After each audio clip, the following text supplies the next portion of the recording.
Mahalakshmi digital recording studio Kusheshwar बाजार।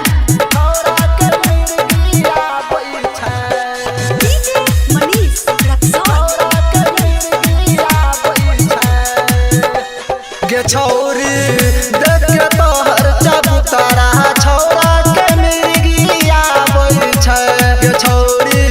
देख के तोहर चबूतरा छौरा के मिर्गिया बोल छै मिर्गी आब छै गिरनिया चमकिया बोल छै कि देख के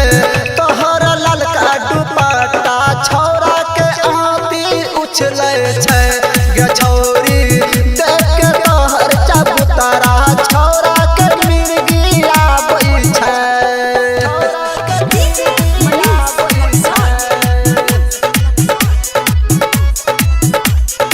छौरा के मिर्गिया बोल छै Mahalakshmi digital recording studio Kusheshwar के बाजार। हमरा कहबी गहे बेंगटा चुम्मा ले बहुचर हम घन लग छोरी चुम्मा ले बचर घंटा गे हमरा कहबी गहे बेंगटा चुम्मा ले हम जर घन लग छोरी चुम्मा ले बचर घंटा गे देख के तोहर चढ़ल जवानी छौरा के मिर्गिया बोल छै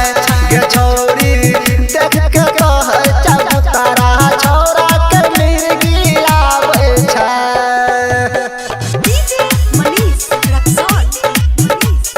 छौरा के मिर्गिया बोल छै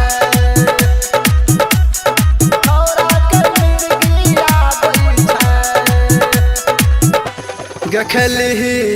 एकली गोए पान